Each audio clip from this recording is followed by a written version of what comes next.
I was sitting on the back porch with my second cup of coffee when my phone buzzed. It was just past 7 in the morning. The kind of quiet Tuesday where the neighborhood hadn't woken up yet, and the only sound was a mockingbird going through its whole repertoire in the oak tree by the fence. I remember thinking it was probably my buddy Gerald calling to cancel our fishing trip. I almost let it go to voicemail. It wasn't Gerald. It was my son-in-law, Marcus. Now, I want you to understand something about Marcus before I go any further. He was not a man I had ever felt entirely easy around.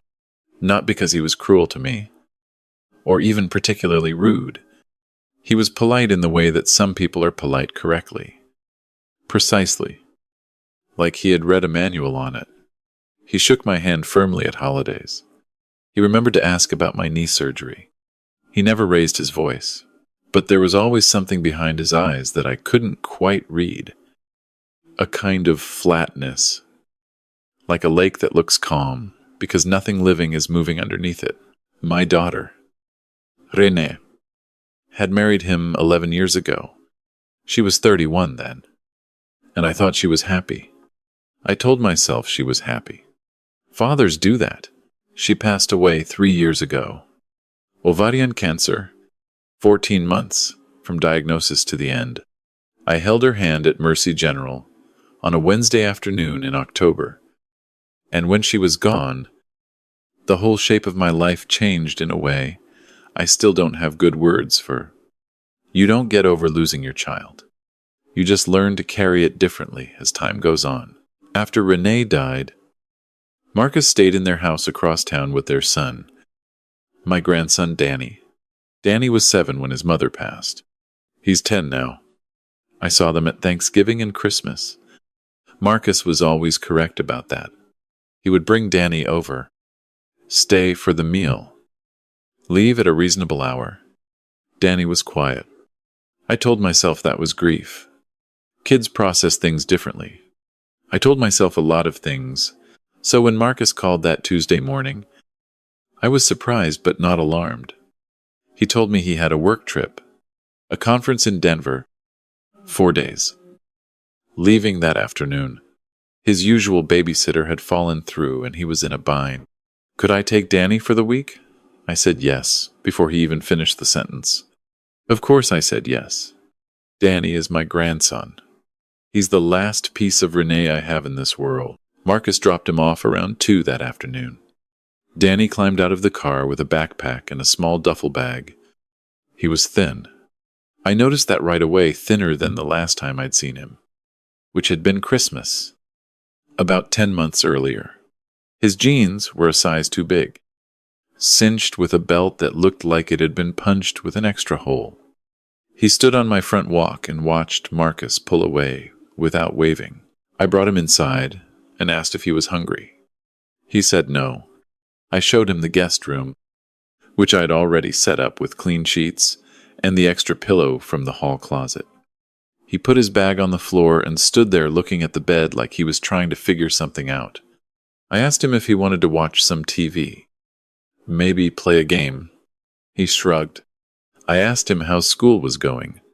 He said fine, 1 syllable at a time.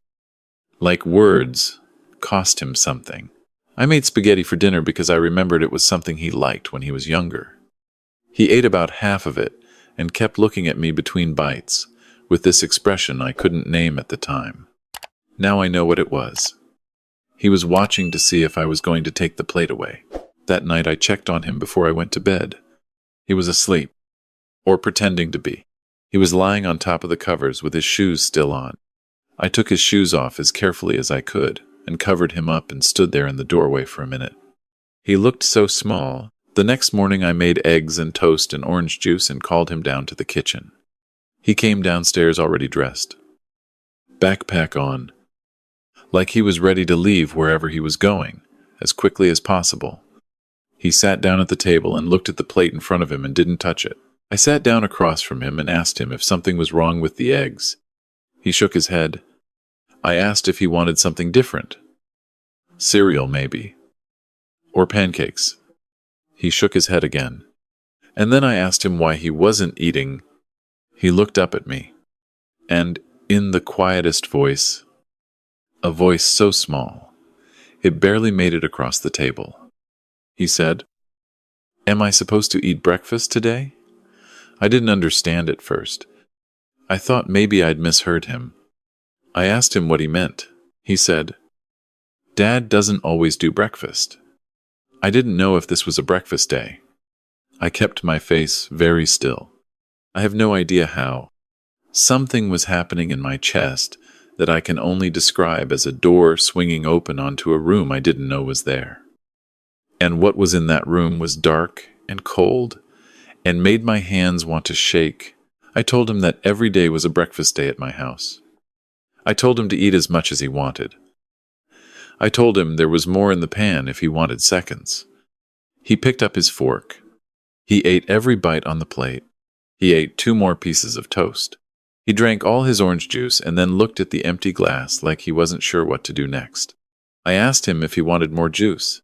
He said, "Is that okay?" I poured him more juice and sat back down and told him that in my house he could always have more of anything. He nodded slowly, like he was filing that information away, somewhere important. I drove him to school that morning, and on the way I asked him carefully, trying to keep my voice easy and normal, what a regular day at home was like with his dad. He didn't answer for a while. We stopped at a red light, and I watched a man walking a golden retriever on the sidewalk, and I waited.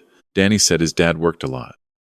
He said there was usually food in the fridge, but sometimes his dad forgot to go to the grocery store. He said he knew how to make a bowl of cereal, and sometimes that was dinner. He said sometimes it wasn't a cereal day either. I asked him what happened on days when there wasn't cereal. He said he went to bed. I pulled into the school drop-off lane and sat there a moment after he got out, watching him walk through the doors with his too big backpack.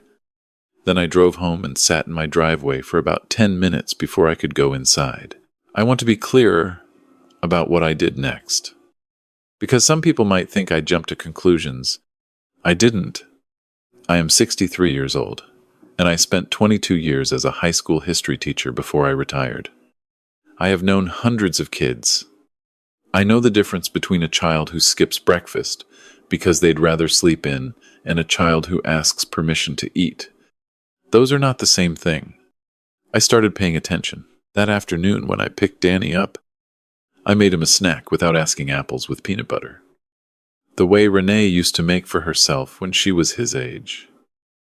He ate it so fast I almost didn't see it happen. I made him another plate. He slowed down for the second one, like he was reminding himself it was allowed. While he ate, I asked him about school, slowly, over apple slices. He started talking. His teacher was Mrs. Patterson. He liked math. He didn't have a lot of friends because he'd missed a lot of days. I asked why he'd missed days. He said sometimes he didn't feel good. I asked what kind of not feeling good. He said hungry, sick. He said his stomach hurt in the mornings sometimes, and then by the time he felt okay enough to go in, it was already afternoon.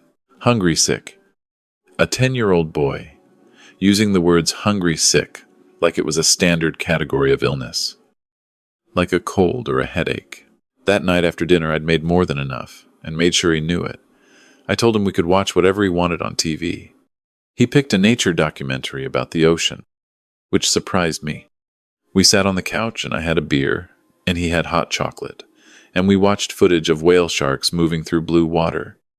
And for the first time since he'd arrived, he looked something close to relaxed. During a commercial, I asked him, very gently, if he was happy at home. He kept his eyes on the TV. He said, "It's fine." Kids say it's fine the same way adults do. They mean the same thing by it. I asked him if there was anything he wished was different. He was quiet for a long time. The commercial ended, and the whale shark came back on the screen. Enormous, and slow, and somehow peaceful. He said, "I wish I had a lamp in my room." I asked him why. He said his dad had taken the lamp out of his room a few months ago. He didn't say why. He just said the room was dark now, and he didn't like the dark, but he wasn't supposed to say anything about it. I said, "Who told you not to say anything?" he said. "Dad says complaining makes things worse." I bought a lamp the next morning after I dropped him off. A good one, with a warm bulb. I put it on the nightstand in the guest room and left it on so he'd see it when he got home from school. When he walked in that afternoon and went upstairs to put his backpack down, I heard him go quiet in the room for a moment. When he came back downstairs, his eyes were red at the edges. He didn't say anything about the lamp. He just sat down at the kitchen table for his snack and said, "Thank you for the juice yesterday." I said, "You're welcome. Danny, you can always just help yourself to juice." He nodded. He was working very hard not to cry. I could see it. I looked away to give him some privacy with it. Over the next 2 days, he opened up a little more. Not all at once, not in any dramatic way where he sat down and told me everything. It was more like a window that had been painted shut. And each day, I was there with him. It opened another fraction of an inch. I didn't push. I just kept the refrigerator full, and the meals regular, and the TV on in the evenings. And I let him know in small, consistent ways that nothing bad was going to happen at my house. What I pieced together, slowly, was this. After Renee died, Marcus had gone through something. I don't know exactly what to call it. A breakdown. A collapse. Something in him that failed. He didn't stop functioning. Not on the surface. He went to work. He paid the bills. He maintained the house well enough that no one from the outside would have had reason to look twice. But inside that house, something had gone very wrong in how he was managing. And Danny was the one living with the consequences of it. The food was the clearest thing. Some days Marcus fed him normally. Other days, and Danny couldn't predict which days would be which, he didn't. It wasn't that there was never food in the house. It was that Danny had learned he needed permission. He had learned that eating without being told was something that could make his father angry. So he waited. He waited to be told it was okay. The lamp was one of several things that had been removed from his room over the preceding year. Danny didn't volunteer all of this directly. I put it together from things he said and didn't say. From the way he flinched sometimes, when I came around a corner. From the way he always cleared his own plate before I asked, and stood very straight when I raised my voice even slightly, and I hadn't raised my voice at him. Not once. But old habits don't know the difference. There was something else. His arms. On the third night, he was getting ready for bed, and I was in the hallway, and his bedroom door was partially open, and I saw him changing his shirt. I saw the bruising on his upper arm. Not fresh, yellowish. The kind that's already fading, but significant. The kind that doesn't come from running into a door frame. I knocked on the door and asked if I could come in. He pulled his shirt down fast. I sat on the edge of the bed, and I kept my voice very calm, and I told him I'd seen his arm, and that he wasn't in trouble, and that I just wanted to know if he was okay. He didn't say anything for a long time. Then he said, "Dad gets frustrated sometimes." I asked what happened when Dad got frustrated. He said, "He doesn't mean it." I had taught high school for 22 years. I had sat across from students who said those exact words about their home situations. I knew what they meant. They meant this is real. And I'm terrified to say it's real. And if you make it real by reacting to it, something terrible might happen. I told Danny that I believed him that his dad didn't mean it. I told him that still wasn't okay. I told him he hadn't done anything wrong, and I was very glad he was here with me. He cried then, not dramatically, just quietly, with his hands in his lap and his head down, the way kids cry, when they've been told for a long time that crying is a problem. I put my arm around him and didn't say anything, and after a while he stopped. I didn't sleep much that night. In the morning, after I dropped Danny off at school, I called my attorney. Her name is Patricia, and she's been handling my affairs since before Renee was born. Wills and property, and the occasional dispute. I told her what I knew. She listened without interrupting, and when I was done, she told me that what I was describing crossed several thresholds that I needed to take seriously, and that I had legal standing as a grandparent to petition for emergency custody given what I'd observed. She told me I should document everything, write it down. Dates and details. Exactly as I'd experienced it.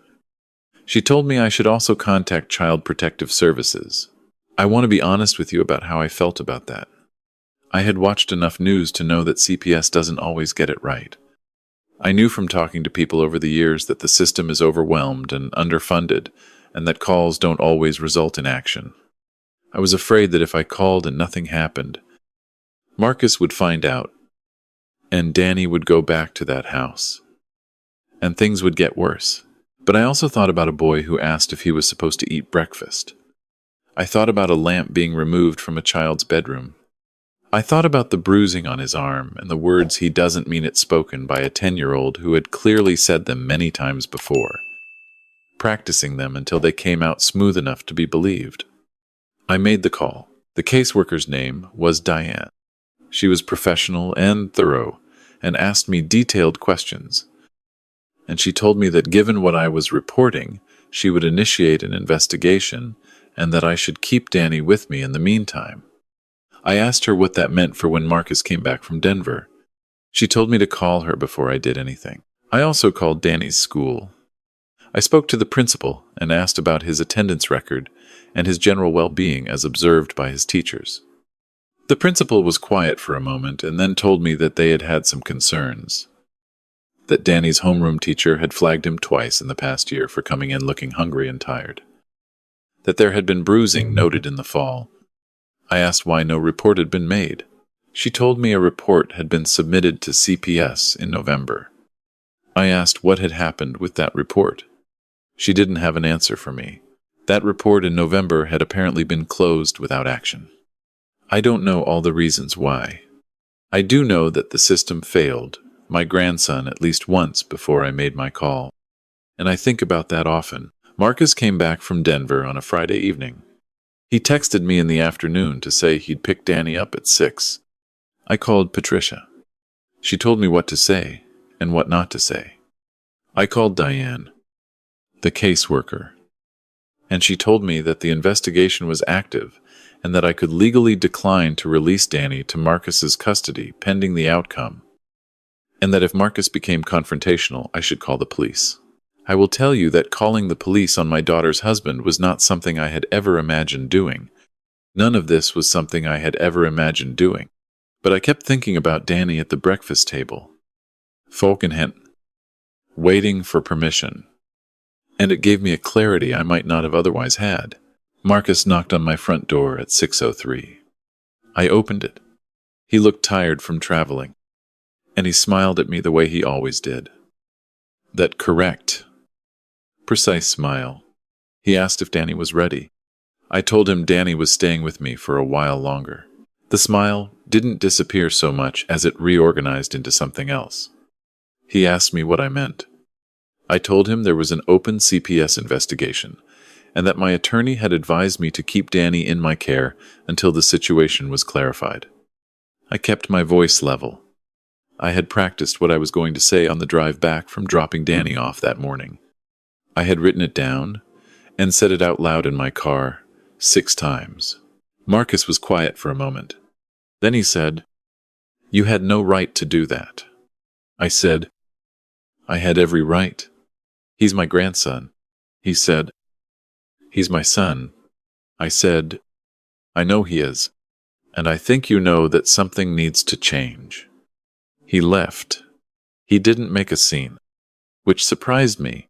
He just walked back to his car and drove away. I closed the front door and stood in the hallway for a minute. My legs were shaking a little. Then I heard Danny call from the living room, asking if that was his dad. I went in and sat on the couch next to him and told him that his dad had come by, but that he was going to be staying with me for a bit longer while some grown-up things got sorted out. I told him he wasn't in trouble, and neither was anyone else. Right at this moment, I told him we could order pizza for dinner. He said, From the place with the garlic bread, I said yes. He said okay, and turned back to the television. And I sat with him and tried to remember how to breathe normally. The next few weeks were not simple. I won't pretend they were. Patricia filed for emergency temporary guardianship, which was granted given the documented evidence, my written records, the school's reports, the CPS investigation that was now properly open and moving. Marcus retained a lawyer. There were hearings. There were evaluations. A guardian ad litem was appointed to represent Danny's interests independently. A woman named Dr. Susan Hale, who spoke with Danny several times over several weeks and who I will be grateful for the rest of my life. Because she listened to him the way he needed to be listened to. I'll tell you something that happened during that period that I think about often. Dr. Hale asked Danny, in one of their sessions, whether he wanted to say anything to the judge about where he wanted to live. Danny thought about it for a while. Then he said he wanted to stay with his grandfather, because at his grandfather's house, he knew that every day was a breakfast day. She included that in her report. I read it 3 times. Marcus, to his credit. And I say that understanding how strange it sounds did not fight the process the way I had feared he might. At some point, through his attorney, he communicated that he was willing to undergo a psychological evaluation and enter a structured treatment program. The evaluation revealed what I think many people in his life had sensed but never named: a severe depressive disorder, complicated grief following Renee's death, and what the evaluating psychologist described as a maladaptive control pattern that had developed in the absence of treatment. He had been suffering badly for 3 years. He had never asked for help. He had taken that suffering and let it settle into the structure of his home, and his son had been living inside it. I am 63 years old, and I have had complicated feelings about Marcus for 11 years. I am not going to tell you that I forgave him easily or completely, or that I fully understand what happened in that house. What I can tell you is that at the next hearing, when I saw him looking at Danny from across the room, not the correct, precise look, but something rawer and more frightened, like a man who has just understood the full size of what he nearly lost. I thought about what Renee would have wanted. She would have wanted her son safe.